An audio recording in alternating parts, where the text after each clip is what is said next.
Let's talk about brand models. It's the path to creating brand equity. We talked about equity and how to manage it.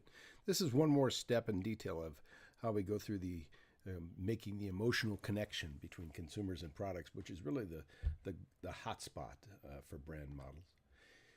We look at some models like this to help us understand, maybe dictate our actions. This is called the Brand Dynamics Pyramid.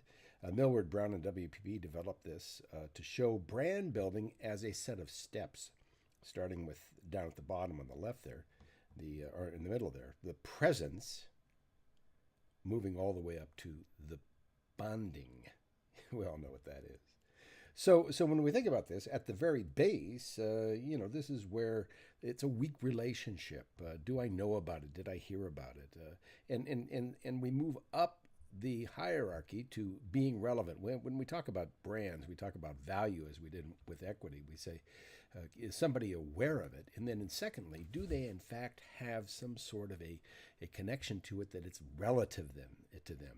They see a value not only knowing about it, but actually a value in using it or having association with it. And then you have to measure whether or not it's going to perform. And if brands consistently perform, of course, they end up building to the bonding stage. And if they don't, then you have a problem.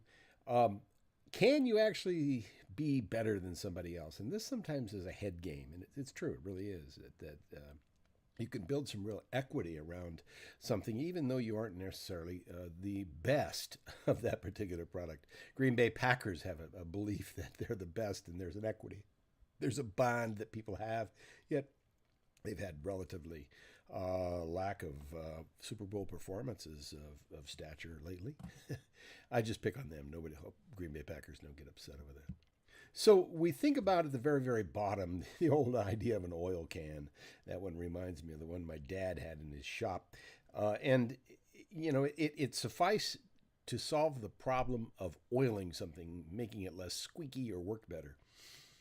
Didn't really move up from there. On the other hand, there's something called WD-40, which has had an amazing rise to the level of bonding that many householders would have 5 or 6 cans of this stuff in their house. We'll talk about this later, how they got there and how they did that. And it's a very traditional kind of a brand story. Here's the second model we want to look at, the brand resonance pyramid. At the base, it is the brand manager's responsibility to ensure that customers can identify the brand. It all begins there. And we measure this by a top-of-mind awareness. And the identity, who are you? And we move on up through to meaning, response, and relationships. At the very, very top, it resonates. There's intense active loyalty, and everything works. So how do we think about that? Here's a brand that's done this over the years, and here's their latest offering. The Corona hotline is back, people. New year, new operator, same hotline. Romo here. Tony, my fantasy team is down. I can't even watch. What do I do? All right, grab a Corona. Got it. Now go back and sit with your friends. Done. And boom! You're doing it. I am? Watching the game is all you can do. But you're good at it. I am. Thanks, Tony. Good talk. Call now to find your game day beach.